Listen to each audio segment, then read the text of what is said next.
Attorney General for the Criminal Division, Leslie Caldwell.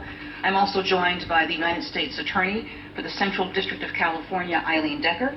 I'm joined by FBI Deputy Director Andrew McCabe and Richard Weber, Chief of the Criminal Investigation Division at the Internal Revenue Service. And we are here to announce a significant step in our ongoing work to combat global corruption and to ensure that the United States offers no safe haven to those who illegally use public funds for private gain.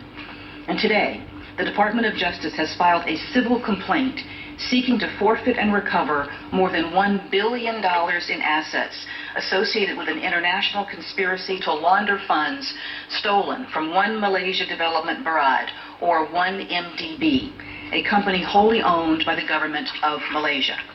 Now, the $1 billion in assets that we're discussing today are just a portion of the more than $3 billion that was stolen from 1MDB and laundered through American financial institutions in violation of United States law. 1MDB was created by the Malaysian government to promote economic development through international partnerships and foreign direct investment, with the ultimate goal of improving the well-being of the Malaysian people. But unfortunately, sadly, tragically, a number of corrupt 1MDB officials treated this public trust as a personal bank account. And our complaint alleges that from 2009 through 2015, these officials and their associates conspired to misappropriate and launder billions of dollars from 1MDB. And as my colleagues will explain in further detail, the co-conspirators laundered their stolen funds through a complex web of opaque transactions and fraudulent shell companies with bank accounts in countries around the world, including Switzerland, Singapore, and the United States.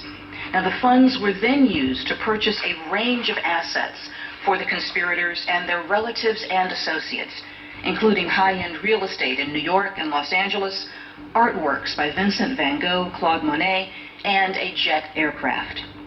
Today's case is the largest single action ever brought by the Department's Kleptocracy Asset Recovery Initiative, which was established by Attorney General Eric Holder in 2010 to forfeit the proceeds of foreign official corruption and, where possible, to use the recovered assets to benefit the people harmed. This case, and the Kleptocracy Initiative as a whole, should serve as a sign of our firm commitment to fighting international corruption. And it should also send a signal that the Department of Justice is determined to prevent the American financial system from being used as a conduit for corruption. And it should make clear to corrupt officials around the world that we will be relentless in our efforts to deny them the proceeds of their crimes. Now, of course, a case like this takes a team, and let me thank the team of prosecutors and paralegals from the Criminal Division's Asset Forfeiture and Money Laundering Section and the United States Attorney's Office for the Central District of California, who have worked tirelessly on this matter. I also want to thank the agents from the FBI's International Corruption Unit and the IRS Criminal Investigations Division who assisted them in this case. And I'm also grateful to the Criminal Division's Office of International Affairs for their vital contributions. Now, at this time, I will turn the podium over to Assistant Attorney General Leslie Caldwell, who will speak in further detail about today's filing. Thank you. Thank you, Attorney General Lynch. This is really a significant milestone in the Department's Kleptocracy Initiative and in our general fight against global corruption. The complaint that was filed today really goes into great detail about the complex web of transactions that these co-conspirators used to launder billions of dollars that they stole from the people of Malaysia. We have several speakers today who are going to talk about different aspects of the case. What I would like to focus on for now are allegations in the complaint involving 2 bond offerings in 2012 through which 1MDB raised the money, some of the money, that was siphoned off by the corrupt officials and their associates.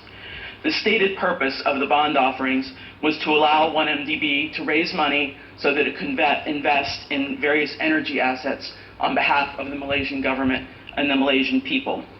But almost immediately after receiving the proceeds of the 2 bond issues, roughly 40% of the money that was raised, which was about $1.37 billion, the 40% was the $1.37 billion, was transferred out of 1MDB's accounts and was transferred into a Swiss bank account that was in the name of a shell corporation incorporated in the British Virgin Islands.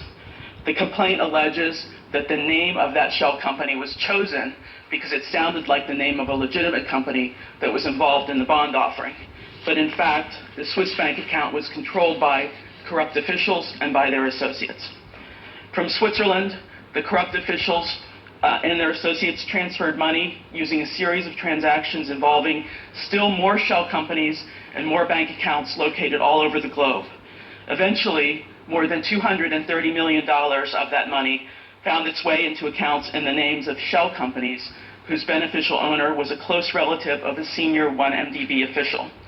That individual used that money to buy luxury real estate in the United States and other assets, and also used the money to fund a California-based motion picture company called Red Granite Pictures. Red Granite Pictures, in turn, used more than $100 million of that money to finance the award-winning 2013 film, The Wolf of Wall Street. Of course, neither 1MDB or the Malaysian people ever saw a penny of profit from that film or from any of the other assets that were purchased with funds that were siphoned from 1MDB. Instead, that money went to relative and associates of the corrupt officials of 1MDB and others. Because the assets were laundered money, the future rights to that film are subject to the forfeiture complaint that's been filed today in Los Angeles. The significant assistance that we've gotten from international partners in this case has really been critical in identifying and restraining assets. And I think that international cooperation and the action we're taking today, which I said, as the Attorney General said, is the largest action taken to date in connection with our kleptocracy initiative. It should really send a message to kleptocrats, to corrupt officials around the world, that the United States is not a safe haven for their stolen money, and they cannot evade law enforcement simply through the use of shell companies, nominee entities, and other structures that are essentially designed to thwart law enforcement. The department will continue to track and will continue to seize assets that kleptocrats and other corrupt officials steal from the people of their countries. I'd now like to turn it over to Eileen Decker from the U.S. Attorney's Office in California.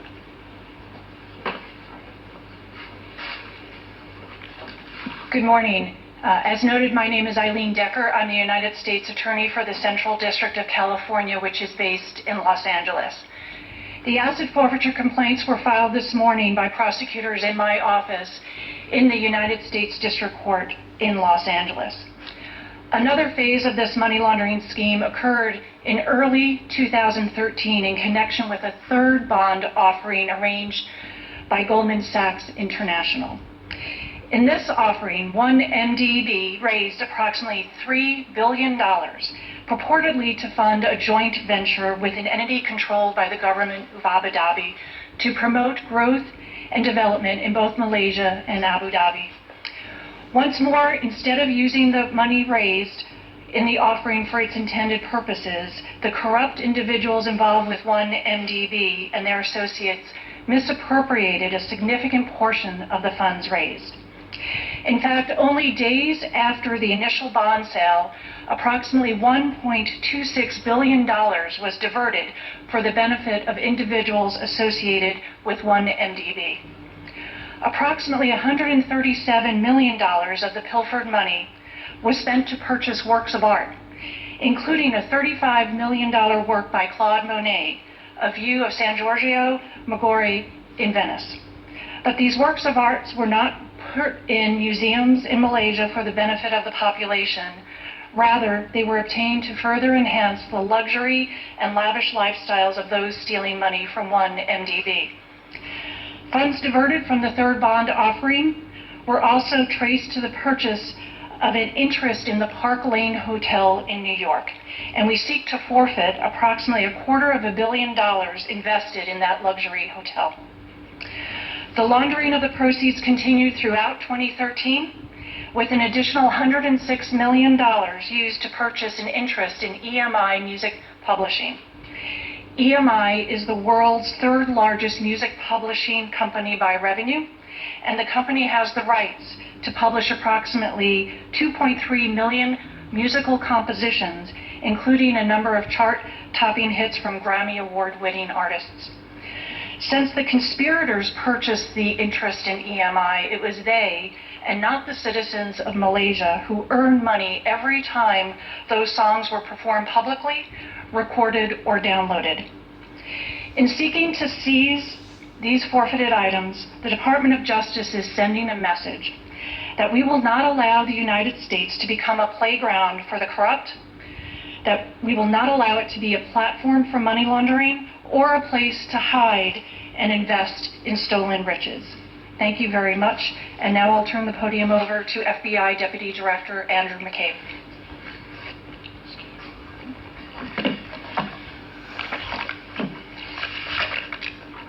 Good morning. So I'll walk you through the details of one of the additional schemes that have been outlined in today's complaint. So as alleged in the complaint, not long after 1MDB was established in 2009, corrupt officials at 1MDB and their associates began a sophisticated scheme to enrich themselves. In the first 2 years of its existence, more than $1 billion was transferred out of 1MDB to bank accounts in the names of shell corporations. These shell companies were controlled by associates of corrupt 1MDB officials. The funds were stolen under the pretense of having 1MDB invest in an oil exploration joint venture with a foreign partner. On paper, the $1 billion was to be 1MDB's investment in what purported to be natural resource rights. But this wasn't a legitimate investment for 1MDB or for the Malaysian people. Instead, the funds transferred to the shell companies were used for the personal enrichment of the corrupt officials and their associates. They used the money to pay gambling debts at Las Vegas casinos. They rented luxury yachts. They hired an interior decorator in London. They spent millions on property, some of which is subject to seizure and forfeiture based on the complaint filed today. Among the purchases was a Bombardier jet with a purchase price of about $35 million. So why does this matter so much to us? Certainly there's a lot going on in the world right now. Terrorist attacks, violent crimes, serious threats to American citizens and people around the world. Why does a corruption case halfway around the world matter so much to us here today? Well, I'll tell you for a few reasons. First, because some of the profits of these schemes were invested in the United States. And when corrupt officials bring their ill-gotten gains to the United States, they also bring with them their corrupt practices and disregard for the rule of law. And that presents a threat to our economy. It impacts trade and investment. It fuels the growth of criminal enterprises and undermines our fair democratic processes. Second, because the stable, healthy democracies around the world are the cornerstone of global security. The more we can do to help our international partners establish and maintain stable governments accountable to the rule of law, the more we do to ensure U.S. national security. And finally, we do it because the FBI and the Department of Justice and our colleagues in federal law enforcement are uniquely positioned to provide this sort of assistance. The Malaysian people were defrauded on an enormous scale. It's schemes whose tentacles reached around the world. This case is beyond any single agency's ability to effectively investigate. We have investigators and prosecutors with deep experience working matters like this, so our involvement is a natural fit. Last year, we established 3 dedicated international corruption squads based in New York, Los Angeles, and here in Washington. These squads include agents, analysts, and accountants who are experts in complex financial schemes. These specialized teams are showing real results. This is the largest kleptocracy seizure in U.S. history. We hope this investigation will send a message to corrupt officials around the world that no person, no company, no organization is too big, too powerful, or too prominent. No one is above or beyond the law. So at this point, I'd like to thank a few of our partners. First, I'd like to thank our FBI legal attaché offices. These teams are stationed overseas to coordinate global investigations like this. And part of their job is to build strong partnerships so that we can work closely, quickly, and efficiently